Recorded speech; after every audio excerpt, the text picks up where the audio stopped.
Good morning, hello and welcome to another Fusion 360 tutorial. Today we're going to be learning how to create a working drawing. Now on the screen you see a rather fetching yellow lamp, and this is the model or the product that we're going to be making a working drawing for. So we'll just have a peep inside, look at the various components that we need. If I go down my left hand side menu here, you'll see the different components. There is a light fixture in the middle, a wooden base on the bottom. There's an acrylic looking lampshade around the outside, there's two metal supports, and then there's this transparent bracket which is going to help keep the light fixture in place.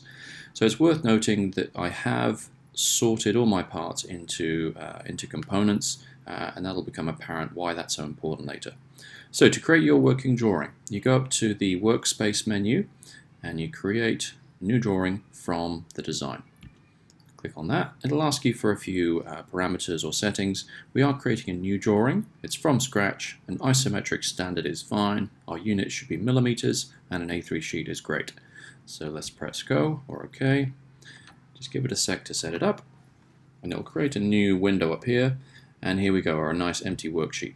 Now it's going to ask you to first place your base view, and this will be usually a front or a side. And you can place that up around the top left hand corner.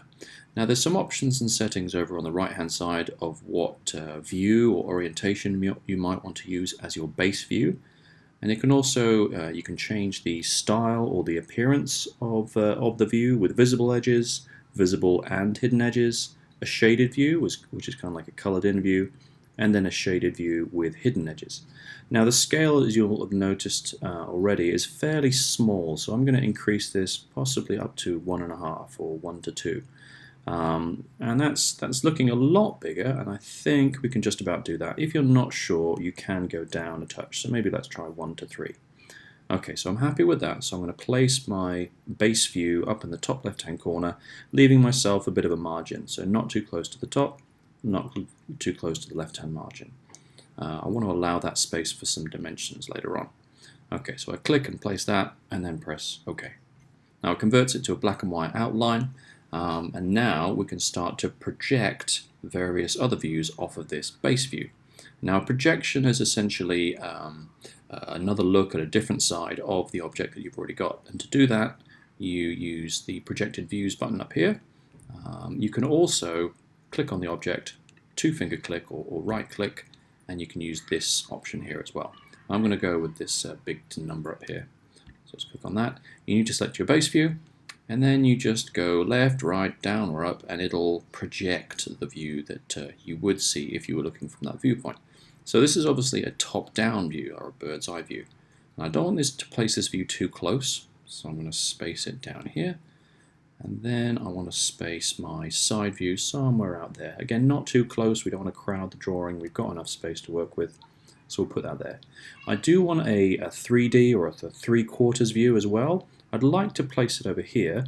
Now sometimes if you move your view around, you'll notice that it changes, and there are various sort of set views you can choose from, but I want to place a 3/4 view about here.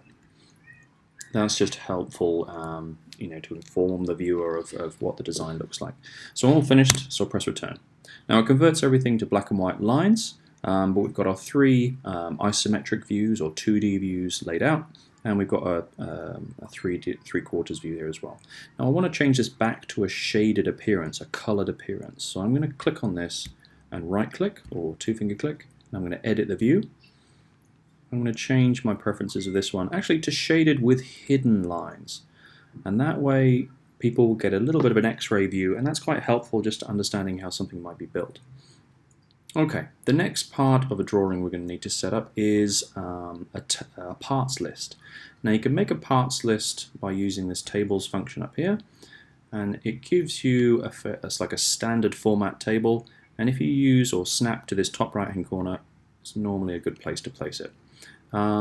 Now we haven't entered any sort of descriptions for our various parts, and now this is why it's important to organize your various parts into components, because it will use the components from your previous drawing and it'll organize them into this parts list. So I've already named them light fixture, and it'll copy over the the materials that you've created them in, or that you've applied to each component, and so basically it carries over, so make sure your initial model is well organized. Now there is a description column here that I don't need, so I'm going to click on this parts list, and then I'm going to double click again. Make sure you're hovering over a word or a line, otherwise this might not work for you. Now you'll notice these are actually names or words, and it says part number, so that's a little confusing. So I'm going to turn off part number, and I'm going to click on part name, and then we don't need description, so I'm going to switch that off. There you go. So that fits a little better, and it's just what we need. The quantities are right, although there are 2 supports. And we're going to just close that. Now you'll also notice it's numbered each item, but it's also got these balloons, or these numbered balloons, numbering all the components as well. That can be, that's very, very important. So press close, and we're done with our parts list. If you're not entirely happy about where these numbers have been arranged, because it does it automatically for you, you can click and delete one and create new balloons. So I just deleted number 3, which was the lampshade, this big yellow piece. So I'm going to create a new balloon, and I'd like to place it over here. Now the reason I did that was that I'd like to place some dimensions down here, and I don't want to my dimension lines overlapping with where that balloon was. But I'm pretty happy with where these are now for now. Okay, the next thing we need to add is some dimensions. We need to know how big the various parts of this model are. So if you come up here to the dimensions menu, this is just a standard dimensions tool, and what it'll do is it'll give you a dimension from point to point. So you simply go to a corner or an edge, and you line up, you click on each one, and then you choose how far away from the object you want to place your dimensions. So somewhere there is about right. You get the hotkey or the keyboard shortcut for dimensions, it's just D, and so you'll find that you can get through quite a lot of dimensioning fairly quickly once you get into the flow. So I'm just going to dimension the base, let's dimension the width, this view, let's dimension, it's actually, I think it might be quite useful to see these metal supports, but I can't see them behind this lampshade. So actually what I'm going to do is I'm going to click on this view, I'm going to edit it, and I'm going to make this view white, or with I'm going to show those hidden edges, because that could be quite helpful. Okay, just press close, and now if I start to dimension, I can dimension how tall these supports are. That's an important detail. Okay, and you can dimension as much or as little as you want, but you want to know all the important sizes so that you can build this, or so someone else could possibly build this. For example, I might want to know the width of this bracket. I might also want to know the radius of this lampshade. So if you hover over a circle, for example, it'll tell you the diameter. Now this is 144, and that's because this is 6mm acrylic, so it's actually showing the interior radius of this tube. It's not showing the outside radius. This 150 represents the outside diameter, sorry. Okay, so we've got dimensions, we have our parts list, we've got our 3 views and a 3D view as well. Down here, the last detail is, this is usually called a title box, and you might put your name, a date, or a drawing name or number in this. There's a lot of very technical details and unnecessary boxes that you don't have to fill in, but we'll keep this in there nonetheless. Okay.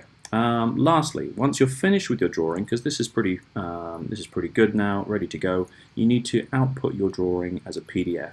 So you click on the PDF button. It's always nice to actually see how it's going to look, so click this box, press OK, just save it on your desktop as, well, name it whatever you want, lamp drawing 1, that'll do, put it on my desktop, save, and whilst that's saving, it'll also open a preview. It's just worth checking that. There we go. Alright, happy with that. And now if I wanted, I could file and print that. Okay, I hope you enjoyed this tutorial. Good luck with Fusion 360.